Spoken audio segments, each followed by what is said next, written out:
dadako na sa ating sermon this morning. Inaanyayahan ko po kayong tumayo. Luke 12, 13 to 21, ang ating pong text. Pagkatapos kong basahin po ang Lucas 12, 13 to 21, sasabihin po ng church, thanks be to God. Luke 12, 13 to 21. Someone in the crowd said to him, "Teacher, tell my brother to divide the inheritance with me." And he said to him, "Man, who made me a judge or arbitrator over you?" And he said to them, "Take care and be on your guards against all covetousness. For one's life does not consist in abundance of his possession." And he told them a parable, saying, "The land of a rich man produced plentifully. And he thought of himself, 'What shall I do? For I have nowhere to store my crops.' And he said, 'I will do this. I will tear down my barns and build larger ones. And there I will store all my grain and my goods. And I will say to my soul, Soul, you have ample goods laid up for many years. Relax, eat, drink, be merry.' But God said to him, 'Fool, this night your soul is required of you. And the things you have prepared, whose will they be?' So it is the one who lays up treasure for himself is not rich toward God. The grass withers, the flower fades, but the word of God will stand forever." This is the word of God. Thank you po. Makakaupo na po tayo. Good morning po sa inyo lahat. Good morning. Gusto natin i-acknowledge ang presence ni Kuya Dave, Ate Rose. Thank you for joining with us this morning. Salamat po. Kay John, thank you for coming again. Kay Brother Alex, thank you. Hindi nyo alam si Brother Alex ay galing pa ng Santa Rosa. Ang layo niya, nandito siya. Kasama natin ngayon. So mga kapatid, it is my honor po na ako po ay nasa inyong harapan. But at the same time, ako po ay kinakabahan, of course. At hindi po madali itong aking gagawin. Ako po ay nagsabi kay Pastor na ang aking limit po sa pagtayo sa inyong harapan ay once a year lang. Pero ngayong year pong ito ay over quota po ako sapagkat pangatlo ko na po ito. But next year, sana po hanggang quota lang ako. Once a year. Marami po akong reasons why, bakit. Ang aking pong dahilan, ako po ay nagtatrabaho. Ako po ay malayo ang aking trabaho. Pero hindi po yun valid reasons. Dahilan ko lang po yun na ako ay nagtatrabaho. At wala pong dapat dahilan sa Panginoon. Sa mga kapatid, sa pagpapatuloy po ng ating sermons, Gospel Assurance, sa aklat ng Lucas, may pamagat o title po ngayong araw, The Parable of the Poor Wealthy Man. So nakita po natin sa screen. Sa aking pagsisimula, pag titingnan niyo po yung title pa lamang, ay negative po ito. Ano po? Parang magulo siya.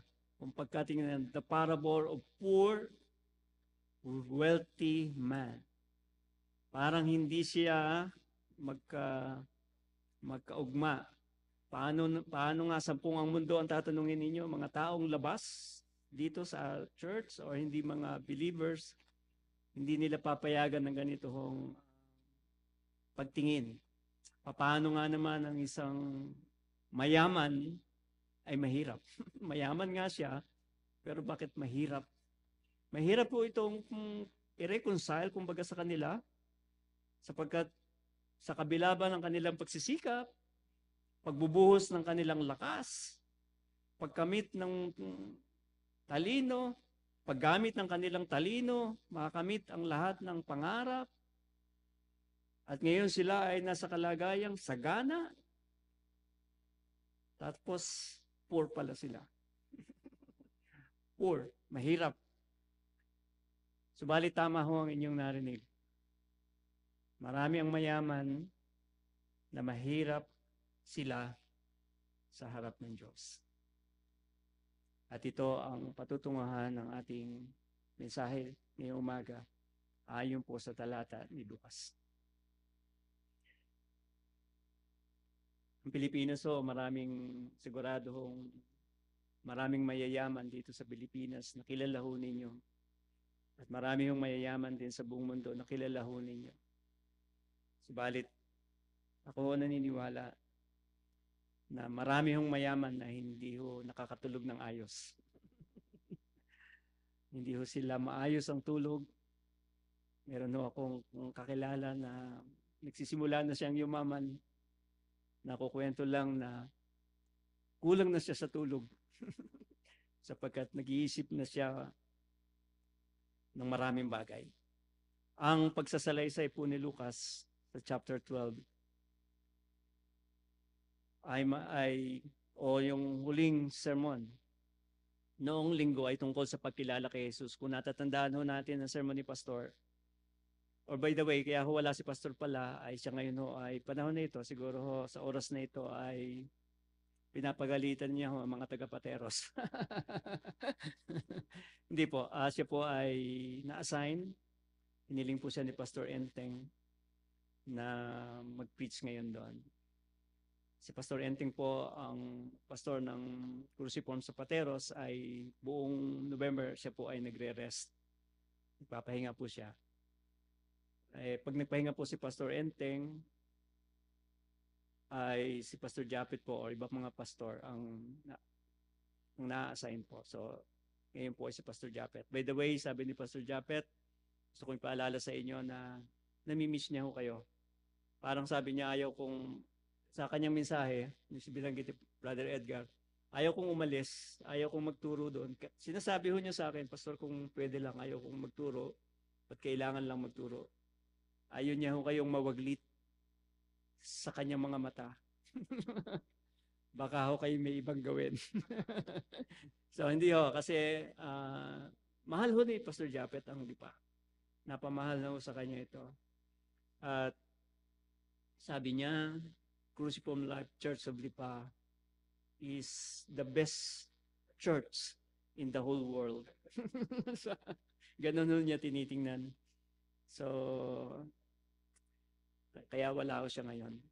Sa sermon niya, kaya ako nabanggit si Pastor Japet, sa sermon niya nung linggo ay nakita ho natin yung sinabi ni Pastor Japet, fearlessly confess Him as their Lord.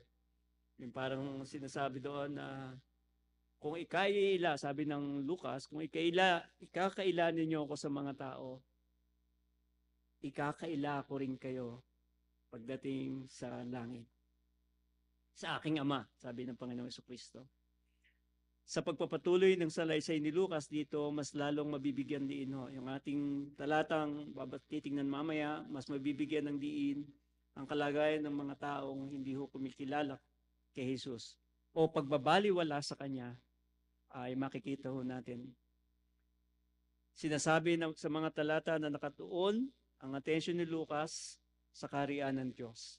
Dito naka-focus ang atensyon ni Lucas nung sinusulat ho niya ito. Binigyan linaw ang kaugnayan ng kayamanan dito sa pamamagitan ng tatlong mapaghamon na parabola. Pagkain niyo binasa ang aklat ng Lucas, pagkatapos ho ng parable na ito ay may mga sumunod pang parable, kagaya ho ng rich fool, itong ating titingnan ngayon, at yung unjust steward, yung hindi mapapagkatiwala ang katiwala. Paano ba yun? Katiwala na hindi mapapagkatiwalaan. At yung the rich man and the Lazarus. Mga parehong paksa ho ito tungkol sa salapi. Kung inyong babasahin, ito ho ay nagpapatungkol sa salapi at kaharian ng Diyos. Sinasabi ng unang dahilan ay para turuan ang mga disipulo. Sa pagtingin natin sa salaysay ni Lucas, ay nakikita ho natin na ang dahilan dito ay para turuan ang mga disciples. So, bagamat ito ay mensahe noong panahon sa mga disipulo, ito ho ay mensahe para ho sa atin ngayon. So, sabi ng isang New Testament scholar, si Klein Snodgrass, sabi ho dyan sa inyong screen, the message of this parable is antithetical to our thinking as any Jesus told. I know of no more difficult topic to apply personally. So sa ating, ito ay kontra sa ating pag-iisip, sa ating kaisipan. Sapagkat sabi dito, I know no more difficult topic to apply personally. Maaaring yung mensahe ay madaling sabihin, madaling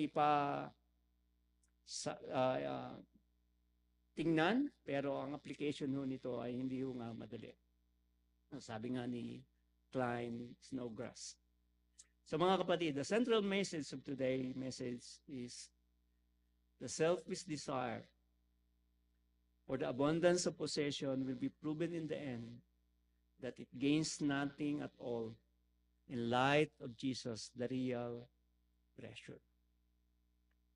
The selfish desire for the abundance of possession will be proven in the end that it gains nothing at all in light of Jesus, the real treasure. Sa Tagalog, ang makasariling pagnanais para sa kasaganaan ay mapapatunayan sa huli na ito ay walang matatamo kaugnay kay Jesus na tunay na kayamanan.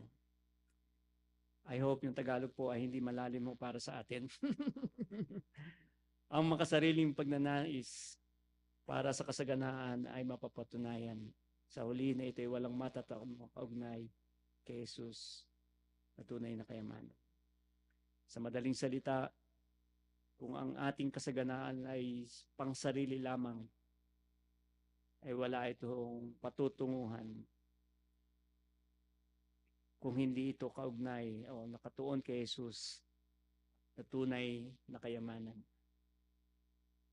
Tatlong uri ho ng pagtingin sa kayamanan ng ating titingnan. Number 1, the sermon points is selfish gain, verse 13 to 15. Number 2, foolish gain, 16 to 19. And number 3, real gain, verses 20 to 21. Selfish gain, ibig sabihin, pansariling paghahangad, pag-angkin, or yung foolish sa Tagalog ay kahangalan. May ibang Tagalog ho doon, pero hindi pwedeng sabihin ho dito. Pero kahangalan na lang ho siguro. Ang madali pa hong tanggaping salita. Ang real gain, ang totoong pakinabang o totoong makukuha. So number 1, mga kapatid, basahin natin ang text. Sabi rito, someone in the crowd said to him, selfish gain, teacher, tell my brother to divide the inheritance with me. But he said to him, man, who make a judge or arbitrator over you? And he said to them, take care and be on your guard against all covetousness. For one's life doesn't consist in the abundance of his possession. So, isa sa mga nakikita ho natin dito, do sa chapter 12 na marami ho, thousand of crowd, yung sumusunod sa Panginoong Jesucristo at nakikinig sa Kanya. Verse 12. Subalit dito ho ay isang tao ang nagtanong sa kanya. Sabi niya, "Teacher, tell my brother to divide the inheritance with me." Pansinin ho natin ang pananalita ng taong ito. Para bang tinawag niyang teacher ang Panginoong Kristo. Ang ibig sabihin nito ay, siyempre sa Tagalog ay guro, or someone who is in the authority, someone na merong kapangyarihan upang may gawin. Kaya ang tawag niya rito ay, of course, siya ay nagtuturo, kaya ang tawag sa kanya ay teacher. Pero pansinin mo natin ang tao na ito, "Tell my brother to divide the inheritance with me." Isang pag-uutos or isang pagsasabi sa teacher. Ewan ko lang ho kung si Brother Edgar ay teacher. Hindi ko alam kung sasabihin ng kanyang estudyante, "Teacher, gawin mo kaya ito, teacher?" Ewan ko, siguradong magagalit siya. "Akong teacher dito, akong uutusan mo." So, sabi rito, teacher, at nakita ho nila ang Panginoong Kristo na talagang nagtuturo patungkol sa kaharian ng Diyos. At ngayon, ay para bang ginagawa niyang, inuutusan niya na hatiin na ang kayamanan. So, isang sigalot, para hong may sigalot, itong magkapatid, na maaaring yung panganay na kapatid ay hindi pa hatiin ang yaman. Siyempre, hindi ho sasabihin ng brother ng tao na ito na hatiin ang yaman, sapagkat alam niya na merong yaman. Of course, meron silang yaman at wala na ang kanilang tatay. Malamang wala na ang tatay nila at kinakailangan ng hatiin ng yaman. At ang yaman na ito ay gusto niyang makuha ng nakababatang kapatid. Sapagkat ang maghahati dapat ang may karapatan na maghati ng kayamanan ay yung kanyang panganay, yung nakapatid. So, pero itong bunso na ito ay sinasabi niya, hatiin na. Sabihin na hatiin na ang yaman sa akin, para sa akin. So, may intereso ang taong ito. But Jesus, sabi niya, and he said to him, "Man, who made the judge or arbiter over you?"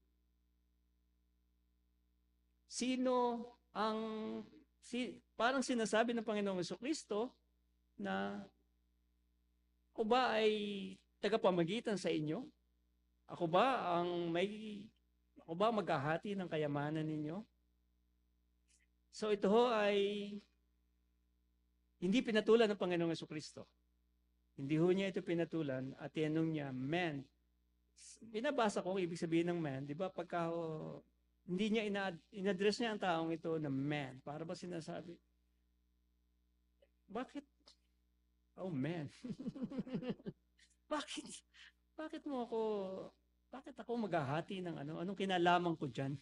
Kumbaga, anong kailangan mong gawin ko? Bakit ako? No? Maaring yung tatay nito ay namatay na. At yun nga sabi ko kanina, malamang yung yaman ay ayaw hatiin ng matandang kapatid. Subalit yung batang kapatid nais na makuha ang bahagi, kaya siya ay lumapit sa Panginoong Kristo. In Deuteronomy, mga kapatid, ang sabi ng isang scholar, sabi rito, inheritance law, sabi rito, indicated that the older son should receive a double portion. Deuteronomy 21, 15 to 17. That brothers should live together without dividing the inheritance was optimal and praiseworthy. So parang sinasabi ho rito sa Deuteronomy na ang matanda dapat yung maghahati, ang makaka-receive ng double portion. So pagka kayo ay bunsong kapatid, siguro sabihin mo, teka lang, bakit siya doble, ako isa lang? So ang ibig sabihin pala nito ay para talaga hindi nila hatiin. Hindi nila hatiin yung yaman na yan at ito'y maging, sabi rito, was optimal and praiseworthy. Kung hindi sila maghihiwalay as a brother. Kasi pagka naghati na, hiwalay na sila. Kanya-kanya na silang buhay. Pero ito, ang gusto pala rito ay huwag hatiin, kaya mataas yung sa panganay. Sabi rito ng isang scholar, para sila ay laging magkasama bilang magkapatid. Hindi ito pinatulan ng Panginoong Kristo para sa usapin ng magkapatid tungkol sa mana. Makikita na natin ang sagot niya na may pagkadismaya nga ang Panginoong Kristo. Nadismaya siya. Man, it was dismaya o displeasure. What the man wants to do, ang anumang gusto ng taong ito gawin ni Jesus, si Jesus ay hindi interesadong gawin. Jesus is not interested of doing. Maaaring nakita natin sa ating sarili o sa atin, minsan lumalapit sa Panginoon para gawin ang gusto natin at hindi naman siya interesadong gawin yun. Ang God ay hindi interesadong gawin yung mga bagay na gusto mo na gawin ng Panginoon sa atin. Gusto mo lang, subalit hindi gusto ng Panginoong Jesucristo. Sinasabi ng church today, echoes the man's complaint.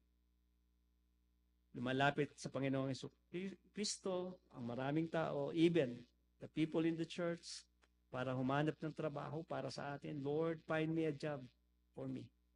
Hanapan mo ako ng trabaho. Panginoon, ayusin mo ang problema ko sa bahay. Meron akong problema.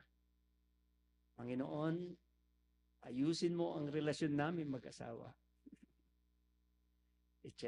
etc. Sinasabi na ang the work of redemption is the whole person concerned. Ang sinasabi na ang pagliligtas, ang pinaka-concern dapat ng lahat na tayo, yung pagliligtas ng Panginoon. Hindi yung mga bagay na gusto natin. Douglas Webster wrote, dito sumulat siya ng parables na binabasa ko po ngayon. Bigay po ito sa akin ni Pastor Rolex. Binigyan niya akong book. And very timely ang pagbibigay sa akin ni Pastor Rolex ng books because parables. The Lord Jesus is not small s, Savior. He is not life, fix-it man and problem solver. Ang Panginoong Jesucristo ay hindi, Panginoon, ayusin mo at ayusin mo ang problema. Things don't go better with Jesus. And anyone who say they do, is lying to you. Kung mayroon man nagsasabi na ang mga bagay ay magiging mabuti sa Panginoong Jesucristo, ay siya ay nagsisinungaling. Jesus is not here to revamp your old life, sabi ni Douglas. He is here to give you a new life. Hindi siya nandito para ating isaayos ang buhay natin, kundi tayo ay bigyan ng bagong buhay, new creation. Ang sino mang nakipag-isa kay Kristo ay isang bagong nilalang. Siya ay bagong nilalang. We need a Savior. You and I have nothing to give in exchange for our soul. Wala tayong pwedeng ibigay kapalit ng ating kaluluwa. There's no transaction fees or service rendered. Only a transforming faith based on God's mercy. Yung lamang habag ng Diyos, yung nagbabagong pananampalataya, yung pananampalataya na nagbabago sa atin based on God's mercy. We don't need advice, sabi niya. We need good news. Hindi natin kailangan ng magandang advice or advice. Ang kailangan natin ay good news. We don't need affirmation. We need atonement. Hindi natin kailangan ng papuri. Ang kailangan natin ay yung pagtubos ng Panginoong Jesucristo. Jesus isn't a life coach or an expert in what bothers us. Minsan, gusto natin na si Jesus parang life coach. Marami yung mga pastor, bato-bato po sa langit, tamaan ay masakit, ay sila po ay life coach. Ibig sabihin, nagbibigay ng mga bagay para sa ikasisiya ng kanilang buhay, health and wealth gospel. Pero ang Panginoong Jesucristo po ay hindi ganun. He is the Savior and Lord of all. I would agree po dito po kay Douglas Webster. sa kanya pong commentaries dito po sa parable. That Jesus is a Savior and Lord of all. Nangusap si Jesus sa mga tao para bigyan ng babala at ang pinag-iingat ang lahat upang wag mawi sa kasakiman, greed. At sinasabi ng buhay ay hindi nakabase sa kasaganaan ng tinatangkilik o dami na meron ng tao o yaman niya. Tayo rin ay nangangailangan ng katotohanan na ito. Ito pong ating binabasa ngayon sapagkat laging delikado na sukatin ng sarili sa dami ng meron siya. Minanang kayamanan ay nagbubukas ng pagkakataon, sabi rito, para sa biblical stewardship. Kung meron man kayong minanang kayamanan, I hope you have na minanang kayamanan, ito ay pagkakataon para sa isang pagiging mabuting katiwala sa kayamanan na meron kayo. Sinasabi ng lahat na ating tinatangkilik ay mula sa Diyos. O natin nung titingnan, sabi rito, take care and be on your guards against all covetousness. Ibig sabihin, yung covetousness ay greed, kasakiman.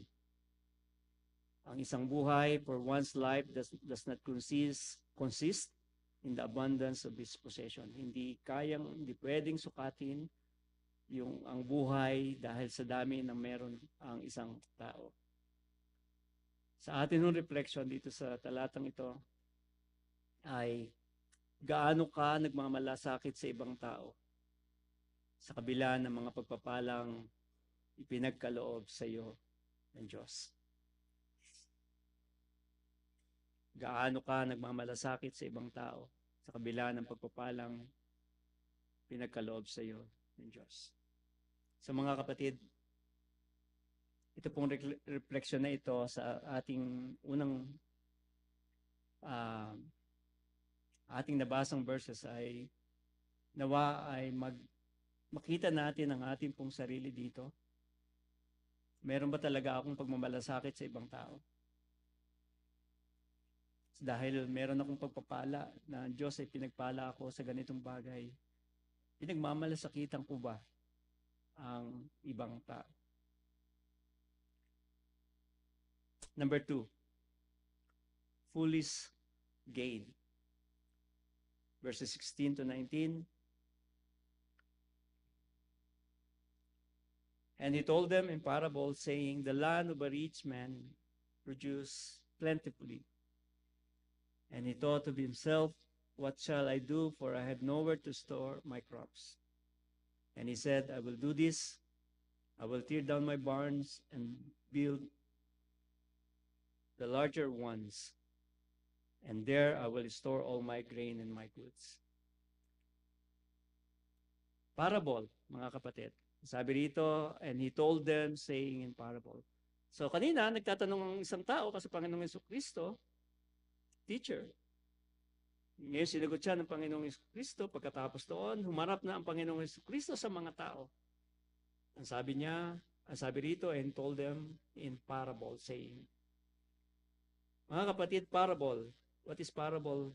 Ano ba ang parable? Minsan na-check ko kami ng aming professor, what is parable? Nagulat kami sa pagsagot. But the parable is an illustration that teaches in a story or extended figure of speech. Ito ay nagpapakita, nag-illustrate na may itinuturo dito. A parallel case, kumbaga, cited an illustration. Hindi parang nangyayari ang bagay, paano ba ito? Ini-illustrate ang isang pangyayari, pero ito ay merong katotohanan, dala-dala ito. Merong pinakikitang truth doon sa kwento. That's why they call parable. Comparing, sabi doon, pinagkukumpara ang kwento at yung truth ng kwento. Parables. So mga kapatid, humarap ang Panginoong Jesucristo sa mga tao at sinabi ang parable, the land of a rich man produced plentifully and he thought to himself. Akin nung pong tinitingnan kanina, paano kaya yung mayaman na ito na nakatayo sa kanyang malawak na kabukiran na punong-puno ng ani na nakikita niya. Na para lahat ng nakikita mo ay akin. Lahat ng tinatatanaw mo ay akin. So parang nakatingin siya doon at tinitingnan niya sobra ng talagang mayaman na itong aking lugar na parang iniisip niya, may problema ako. Ang problema ko, paano ko ito iimbak? Sa dami ng aking yaman, paano ko ito iimbak? What shall I do? Sabi rito. What shall I do? Anong gagawin ko? I believe ho, mga kapatid, ang mga mayayaman ay ganito talaga ang kanilang kaisipan. Isang mayaman sa Pilipinas, ang sabi niya,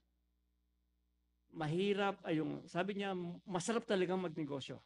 Masarap talagang magnegosyo sapagkat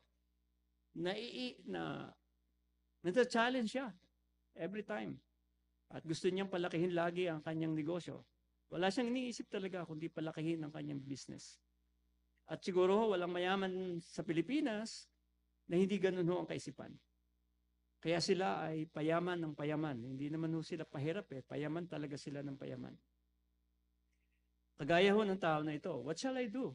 Anong gagawin ko? For I have nowhere to store my crop. Sobra ng dami nito. Anong gagawin ko rito? And he said, I will do this. Maano siyang mag-isip para sa kanyang sarili. Mabilis siyang gumawa ng kapamaraanan kung paano niya pararamihin pa ang kanyang kayamanan. Nakita niya siguro ang kanyang barn sa gilid, kulang na ito. Hindi na sapat itong lalagyanan na ito. I will tear down my barns and build a larger one. Maliit na ito para sa aking kayamanan, gigibayin ko ito at magbubukas ako ng malaki. Therefore, may ilalagay ko ang aking mga grain and goods doon. At sasabihin ko, I will say to my soul, soul? Ibig sabihin nun ng soul ay life? Life? You ample goods laid up for many years? Marami na? Relax, eat, drink, be merry. Kumain ka, maraming taon kang naipon, soul, mag-relax ka na. Kumain ka, minom, at maging masaya ka. What a perfect life, mga kapatid. Kumbaga, anong saya ng buhay ng taong ito siguro sa kanyang pagtingin. Na siya, sinasabi niya na, gibayin ko yan, marami ako, and then, ako ay isang magiging masayang tao siguro. Dahil meron na akong lahat. Sa Batangas, ang tawag dito ay pagkatapos mong masaayos ang lahat, sa Batangas ang tawag dito, ikaw ay kukuya-kuya-kuy na lamang. Ewan ko kung naintindihan niyo po ako. Sobrang relax ka na sa buhay. Sobrang ang sayo na lahat. Well, sa mga tao ho na walang kaugnayan sa Panginoon, ay ito talaga ang kanilang pinapangarap. Ito talaga. Ewan ko, minsan nag-iisip tayo, sana ang buhay ko, marami akong pahayo-hayo na lang, painom-inom na lang ng madalas na lang sa Starbucks, ganun ba, wala nang inaalalang mga bagay. Sobrang masaya na. Dito ho sa talata ni Lucas, ay nalinawan ho ang isang makasariling naglahad sa Panginoon ng isang parabola. At sa paglahad ng Panginoon ay lalong nalinawan ang isang makasarili, ang isang selfish na tao. Kagaya ng sinabi natin dito ay isang mayaman na sobrang marami ng ani at hindi niya malaman ang kanyang gagawin. Lalong dumadami pa ang kanyang tinatangkitin. Pero may nakalimutan ho talaga ang tao pong ito sa parabola ng Panginoong Jesucristo. Ang nakalimutan niya, mga kapatid, na lahat ng ani at bunga ng kanyang tinatangkili ay ang Diyos ang dahilan. Ang Diyos ang nagpala sa lupa na meron siyang ani. Ang Diyos ang nagsustain ng lahat ng bagay upang ang kanyang kayamanan ay lalong umani. Ang Diyos, ito ay mula sa Diyos. At ito ang hindi naintindihan ng mayamang ito. Marami hong mayaman sa ngayon, ganun din ho talaga. Na sabi nga nung aking binabasa, maraming mayaman na parang Little Trinity. Alam niyo ba yon? Little Trinity. I, me, myself, and I.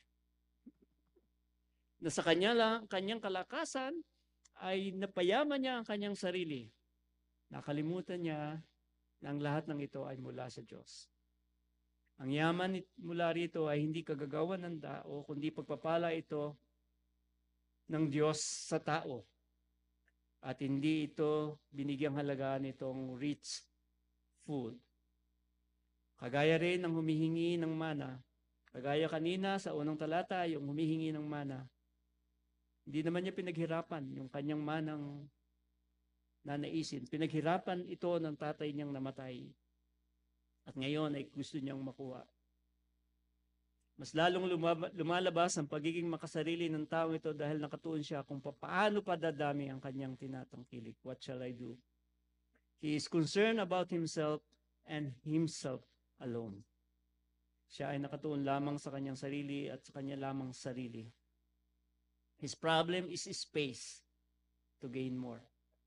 Ang kanyang problema ay hindi yung kung ano ang kakainin. Ang problema niya ay kung paano itatago ang kanyang sobrang napakaraming ani. Gagawa siya ng paraan upang lalo siyang yumaman, mas malaki na imbakan ang kanyang gagawin sa marami niyang taong pagtatrabaho dito. Even ang kanyang kalakasan, mga kapatid, ay galing sa Diyos. Yung kanyang kalakasan na siya ay makapagtrabaho, yung talino na kanyang ginamit upang siya ay umanlad, ay galing ito sa Diyos. Sa marami niyang taong pagtatrabaho, ang kanyang ani is not only save for rainy days. Diba? Ano ka, ba't ka nag-iipon? Para pagdating ng tag-ulan. Pero itong taong ito ay hindi. Ang taong ito ay sobra. But for many years or season passing through his life, para sa marami pang taon at na kanyang dadaasin ay may enjoy niya ang kanyang kayamanan. Ang magandang plano para sa kanyang buhay ay pinaghandaan ng mayamang itong mabuti upang maging komportable siya. Masaya niyang buhay sa maraming taon. Ang isang marahil takot niya ay yung maubos ang yaman niya at hindi niya naisip ang iba. His only concern is his own welfare. Ang kanya lamang naiisip ay sarili lamang niyang kalagayan. Indeed, a foolish man. A foolish man. Isang taong hangal. Sabi ni John Chrysostom, safe barns are not walls, but the stomachs of the poor. Alam niyo yung barns, yung imbakan, ayan ay may mga wall, pero sabi rito, yung wall na yan ay mga tiyan ng mga nagugutom na tiyan ng mga mahihirap. Sa ating reflection, mga kapatid, katanungan ho ito sa atin, ang pamamahala mo ba sa iyong salapi ay naaayon sa Diyos o sa sarili mong kapamaraanan? Ang pamamahala mo ba ng iyong salapi ay naaayon sa Diyos o sarili mong kapamaraanan o kaparaanan? Sa ibang salita, yung bang meron ka ngayon na iniingatan mo, ito ba ay ayon sa Diyos o sa sarili mo lang gusto? So that's number 2. Number 3, the real gain. Verses 20 to 21, sabi dito, but God said to him, pagkatapos niya sabihin na siya sa kanyang maraming taon, relax, eat, drink, and be merry, but God said to him, fool, the night your soul will be required of you, and the things you have prepared, whose will they be? So is the one who lay up the treasure for himself is not rich toward God. Hindi ko po alam kung paano sinabi ng Panginoong Jesus to sa tao na ito, sabihin niya, you fool. Ako, I believe na ang Panginoong Kristo ay hindi sinabi na you fool. I believe na sinabi ng Panginoong Kristo sa posting ito, you fool. Hangal ka. Sa kang hangal. This night your soul is required of you, and the things you have prepared, whose will they be? Ewan ko kung anong bad news ang gusto ninyong marinig. Ano? Kung let's say may magsasabi sa inyo bad news, this is very bad news. This night, your soul will be required of you. This is very bad news, mga kapatid. I don't think kung paano nahaharapin ng tao na sinabi niya, ngayong gabi, mamayang gabi, ay kukunin sa iyo yung kaluluwa. Your life ay kukunin na sa iyo. Sa akin nung pag-meditate, iniisip ko, God is so gracious still. Masyadong mahabag ang Diyos kahit sa ganitong pagkakataon. Kasi yung kahangalan ng taong ito, pwedeng right that moment, dead. Pero binibigyan siya, this night, mamaya pang gabi. Let's say, nag-uusap sila ng umaga, okay, mamaya pang gabi. And God is giving him actually a time to really make up himself or his mind. To really makita niya yung sarili niya na ma-recognize niya ang God.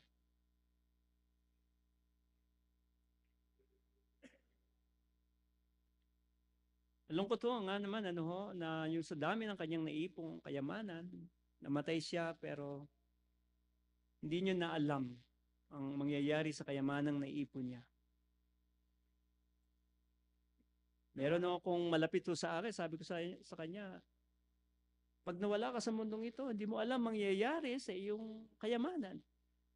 Although sinasabi mo na, okay, ang mga anak ko makikinabang nito. Oh, sure. Paano mo gaano katotoo ito? Na hindi the disciple ang iyong anak na hawak ng kayamanan mo? Mapapahamak sila. Ang tao na nagpahalaga sa kanyang buhay, na naghanda ng maraming taon sa sarili niyang paraan, ay tinawag na hangal ng Diyos. Sa mga detalyeng planong inilahad ng mayaman para sa kanyang kapanganan, kasiyahan, ay tinawag siyang hangal ng Diyos. Bago pa niya natayo ang mga barns, iniisip niyang itayo ang malalaking barns, pero sinabihan na siya ng Panginoon, I believe hindi niya magagawang maitayo ito sapagkat sa gabi na yon ay kukunin na siya ang kanyang buhay. Wala na siyang maitatayong barns. Hindi niya ito maitatayo. Ang kanyang plano para sa kanyang sarili ay hindi niya mangyayari. Nakita natin yung talino ng taong ito patungkol sa kanyang sarili, yung sipag niya. But the very life that he has treasured most will be required of him. Yung buhay na masyado niyang pinahalagan ay kukunin sa kanya. Mapapansin nga natin, nasulat ko rito, yung night, hindi na ho ito negotiable. Non-negotiable na ito, this night. Wala nang, pwede ba teacher or Lord, pwede ba the next night na lang? Sabi ng God, this night, non-negotiable. Kanino mapupunta ang lahat ng naipon mo? Walang kasagutan dito. Sapagkat lahat ng naipon niya ay hindi na niya pakikinabangan. Wala nang makikinabang dito. Then the Lord Jesus clearly states here that the one who is not rich towards God. Pinakita ng Panginoong Kristo ang sino mang tao, ang tao na hindi mayaman sa Diyos. The one who lays treasure for himself. Ang tao na nag-imbak ng kanyang kayamanan para sa kanyang sarili lamang. A selfish person. A person concerned only for his own welfare. A self-focused person. A person who would say, I've got made it. Nagawa ko ito. Take life easy, eat, drink, and be merry. That's a foolish man. And that's the one who is not rich towards God. May implication no ito. One writer said, sabi rito, if you are into God, you won't be a rich fool. Kung ikaw ay sa Panginoon, you won't be a rich fool who fails to understand the meaning of life. Yung kahalagan ng buhay, kung ikaw ay sa Panginoon, hindi ka magiging hangal na mayaman na hindi mo nakita ang kahalagahan ng buhay. The rich fool is a poster boy for an empty life and an icon of material success. Yung icon, ibig sabihin ay parang model siya ng success sa mga material na bagay, who thrives on the blood, sweat, and toils of others. Yung naghangad sa pamamagitan ng mga pawis, dugo, at paghihirap ng iba. Ito ho yun. So mga kapatid, sa maiksing mensahe pong ito ng ating nakita, ay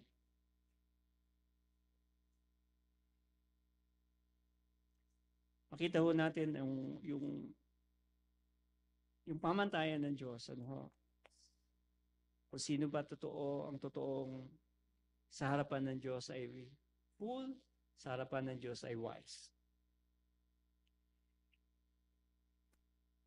Gusto ko pong buksan natin ang aklat ng Job, chapter 31, verse 24 to 28. It's a good reminder for us sa atin bilang tayo ay mananampalataya.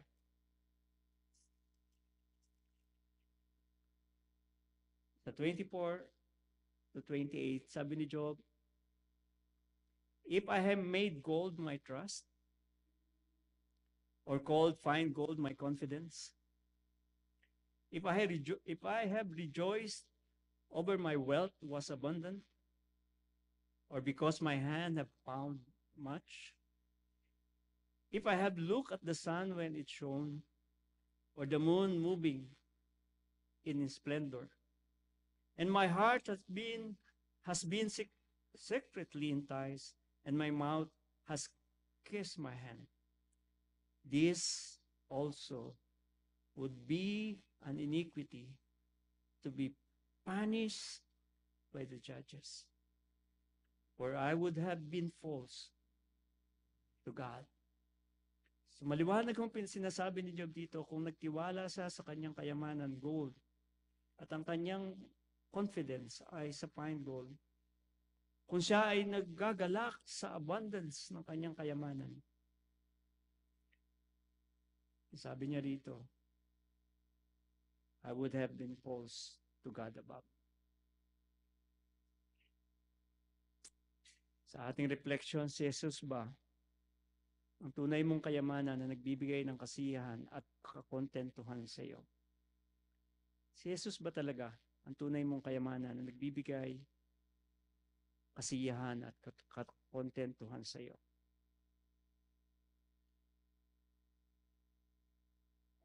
Sana po si Jesus nga ang tunay nating kayamanan. Mga kapatid, how we can apply this truth into our lives today? Selfish gain. Sabi rito, kill your selfishness by seeking the good of others in sharing your gain. Kill your selfishness. patayin. Paano? By seeking the good of others in sharing your gain. Simulan po natin na ibahagi ang naman nung meron tayo para sa ikabubuti ng iba. Number 2, foolish gain. Sabi rito, manage your possession ultimately for God and His purpose. Ano man nung meron tayo, ay mamanage natin ito ultimately para sa Diyos at sa Kanyang dahilan. Real gain. Sabi rito, protect yourself from greed by growing your pleasure in Jesus as your real treasure. Ingatan mo ang sarili mo sa lahat ng greed, kasakiman, sa pamamagitan ng paglago mo ng iyong kasiyahan sa Panginoong Jesucristo na tunay mong kayamanan. Ang atin hong tunay na kayamanan ay walang iba kundi ang Panginoong Jesucristo. The selfish desire, sa ating conclusion, the selfish desire for the abundance of possession will be proven in the end that it gains nothing in all in light of Jesus, the real treasure. Ang makasariling pagnanasa para sa kayamanan ay mapapatunayan sa huli na wala itong pakinabang sa liwanag ni Kristo na totoong ating kayamanan. Friends, we saw how foolish we are of being selfish on what God has blessed us materially or financially. It's time to reflect, mga kapatid, what God has done for us. He displayed His selflessness. He displayed His selfless act. He displayed His selfless act by sending His Son. Kahit na ang Panginoong Jesucristo, sabi ng salita ng Panginoon ay mayaman, although rich, become poor for our sake. Siya ay naging mahirap para sa atin. Pumunta siya sa lupa. Namuhay na hindi madaling buhay. And through His death, tayo po becoming His children, we are now co-heir of the Lord with heavenly riches. Hindi ko po alam kung how we can imagine yung kalagayan ng mga dadalhin ng Panginoon pagdating sa langit, sa Kanyang kaharian. Na sobrang yaman sa piling ng Diyos. Dahil sa inihanda niya para sa Kanyang mga niligtas. Masama ho bang maging mayaman? Hindi ho. Hindi siya masama kung ito ay dahil sa dahilan ng Diyos. Begin to trust and depend upon our Heavenly Father. And see how's life, basic necessities are met by His gracious generosity. Simulan ang pagtitiwala at pagdepende sa ating Diyos Ama na sa langit. At makita natin ang ating mga pangangailangan ay natutugunan ng Panginoon. Dahil siya ay gracious and generous God. Amen ho. Heavenly Father, salamat po, Lord, sa iksing mensahe na amin pong narinig today patungkol sa the rich fool. Mayaman pero mahirap sa inyong harapan. Tulungan niyo po kami, Ama, makapamuhay na kayo po ang totoong kayamanan, Panginoong Hesus. Sa pamamagitan ng inyong Espiritu ay samahan niyo po kami in our daily lives, God. At kami makapagpatuloy po na kapagpaparangal po sa inyong pangalan. May we enjoy you, God, patuloy lamang paparangalan kayo, ma-enjoy kayo habang panahon, Panginoong Diyos. We praise you, Lord. We bless you this morning in Jesus' name. Amen.